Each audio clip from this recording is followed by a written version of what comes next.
હમણાં થોડા દિવસથી એક મેસેજ વાયરલ થયા છે. બહુ સાંભળવા જેવી આપણી સંસ્કૃતિની રક્ષા કરવા માટેની વાત. ગાંધીનગરથી પણ આ મેસેજ ખાસ આવ્યા કે બધા લોકો સુધી આ મેસેજ પહોંચે. એપ્રિલ મહિનામાં વસ્તી ગણતરી શરૂ થઈ ગઈ છે. સરકારી અધિકારીઓ એક ફોર્મ લઈ અને તમારે ઘરે ગમે ત્યારે આવી શકે છે. આખી વાત જરાક ધ્યાનથી સાંભળજો. કારણ કે જો આપણે રામાયણ, ગીતા, મહાભારત, આપણા વેદ, પુરાણ, ઉપનિષદ એને જાળવી રાખવા હોય, બચાવી રાખવા હોય તો એના માટેની આ વાત છે.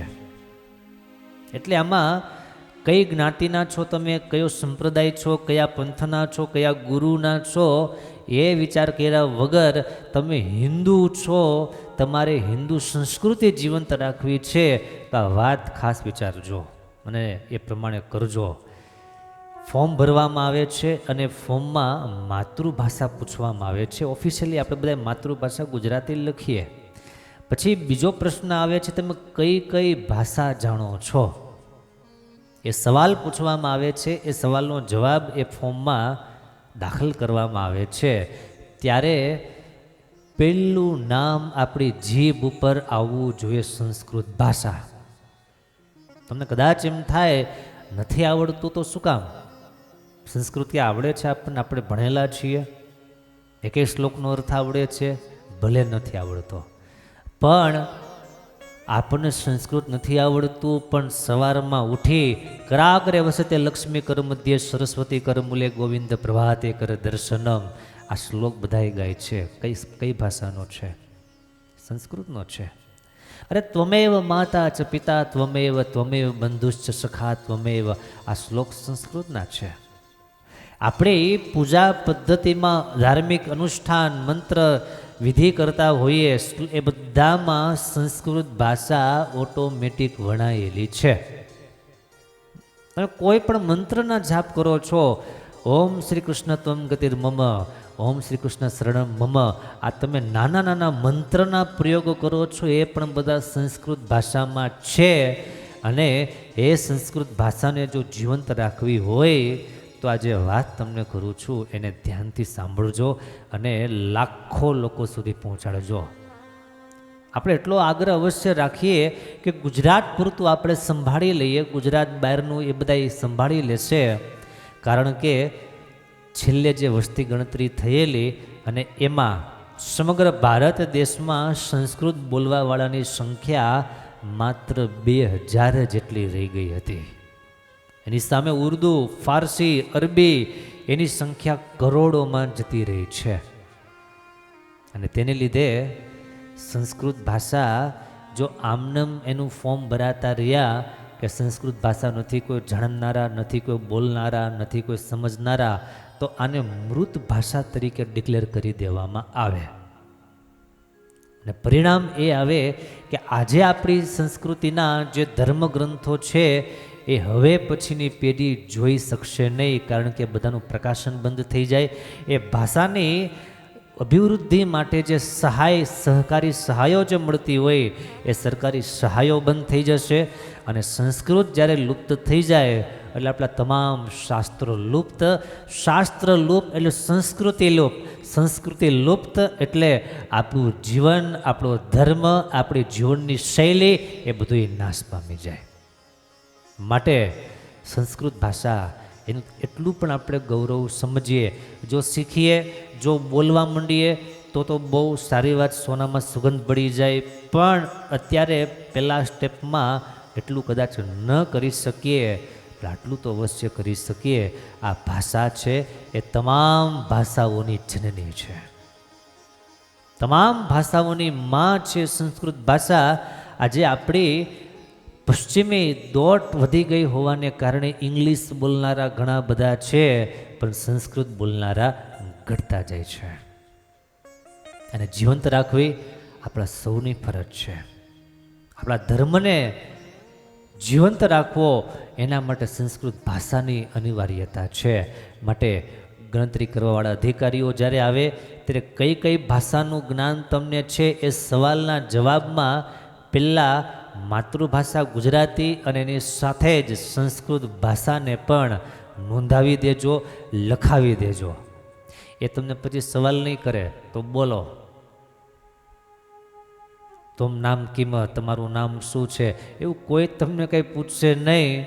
બસ એ લોકો લખવાની જ ખાલી એમની જવાબદારી છે, એની ફરજ માત્ર નિભાવશે. એટલે ઘરના બધા જ સભ્યોને આ વાત સમજાવી દેશો. ક્યારેય પણ અધિકારીઓ આવી શકે છે તો આપણી ભાષા, આપણું ગૌરવ, આપણો વૈભવ અને આપણી સંસ્કૃતિ જીવંત રાખવાની આટલી શ્રદ્ધા આપણી હોવી જોઈએ. મૂળ વાત છે શ્રદ્ધાની.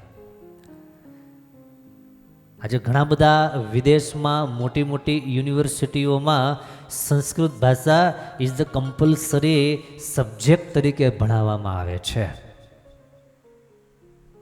આજે વિજ્ઞાને સિદ્ધ કરી બતાવ્યું છે કે સંસ્કૃત ભાષાના ઉચ્ચારણો છે, એમના મંત્રો છે, એનાથી ઘણા બધા રોગ દૂર થાય છે. સાયકોલોજીકલ આનો બહુ મોટો રિસ્પોન્સ છે, બહુ મોટો ફાયદો છે. માટે શીખીએ, ભણીએ તો વેલ એન્ડ ગુડ. ઘણા બધા આજે યુવાન વિદ્વાનો સંસ્કૃત ભાષાના ક્લાસ કરાવે છે, ભણાવે છે. પણ આજના મા બાપ છોકરાઓને ડાન્સ ક્લાસ કરાવશે, ગરબા ક્લાસ કરાવશે, ડિસ્કો ડાન્સ શીખવાડશે, સંગીત શીખવાડશે, એ બધુંય શીખવાડશે. પણ સંસ્કાર જેનાથી આવે એવી સંસ્કૃત ભાષા શીખવવા માટે ઘણા બધા નિશ્ચિંત છે, ઘણા બધા નિષ્ક્રિય છે અને સાવ સુસુપ્ત છે.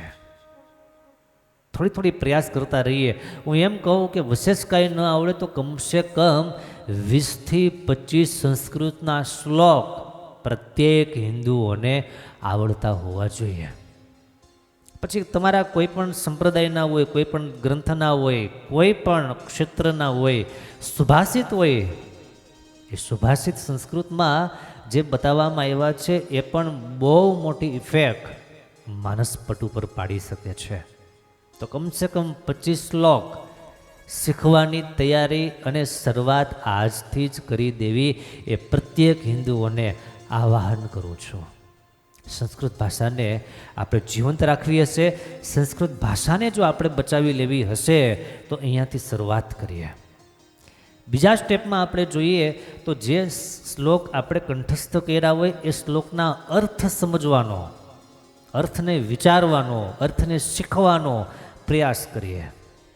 દાખલા તરીકે સાવ સામાન્ય શ્લોક જે આપણે બધાએ ગાઈએ છીએ, આવડે છે, સ્કૂલિંગ ટાઈમથી જ જે આપણા માનસમાં છપાઈ ગયેલા છે.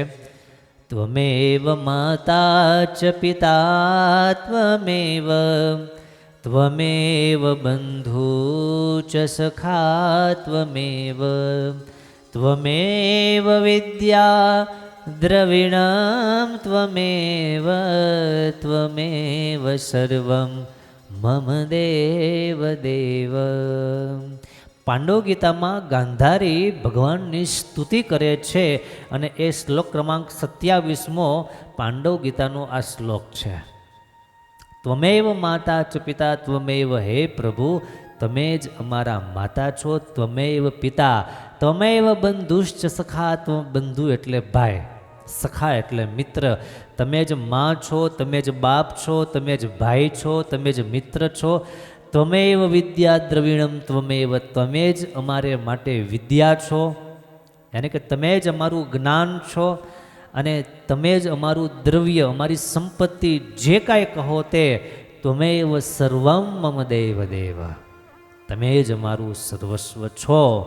આવી સરસ સ્તુતિ ભગવાનની કરવામાં આવી તો સંસ્કૃતના શ્લોક જે આપણે પાકા કરીએ, જે કંઠસ્થ કરીએ, એના બીજા સ્ટેપમાં, પહેલા સ્ટેપમાં 25 શ્લોક કંઠસ્થ કરવા, બીજા સ્ટેપમાં જે શ્લોક પાકા કર્યા છે, બાય હાર્ટ કર્યા છે, એના મિનિંગ્સ, એના અર્થ આજે ગૂગલમાં તમે મૂકશો તો ગૂગલમાં પણ તમને અર્થ એના બતાવશે. કારણ કે ડાયા માણસોએ, સજ્જન માણસોએ ઘણું બધું ખેડાણ કરી નાખ્યું છે અને નેટના આ યુગમાં, નેટની દુનિયામાં સર્વરમાં શ્લોક મૂક્યા છે, શ્લોકના ભાવાર્થ મૂક્યા છે.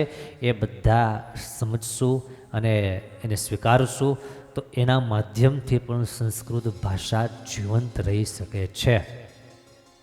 તો સૌથી પહેલાં ફોર્મમાં સંસ્કૃત ભાષા જાણીએ છીએ એવું લખાવું, બીજા સ્ટેપમાં 25 શ્લોક પાકા કરવા, ત્રીજા સ્ટેપમાં એ શ્લોકના અર્થ સમજવાનો પ્રયાસ કરવો અને યાદ રાખવાનો અભ્યાસ કરવો.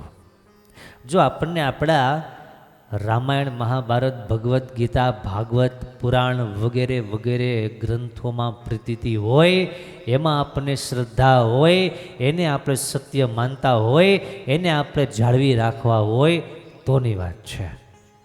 આ વાત માત્ર સાંભળજો નહીં, અનુસરણ કરજો. માત્ર અનુસરણ કરજો એમ નહીં, પણ લાખો લોકો સુધી આ મેસેજ પહોંચાડી દેવો બહુ જરૂરી છે. સમય ઘણો ઓછો છે. આજ થતું હોય તો કાલ નહીં કરતા, કારણ કે વસ્તી ગણતરીની શરૂઆત થઈ ગઈ છે, ફોર્મ ભરાવા માંડ્યા છે.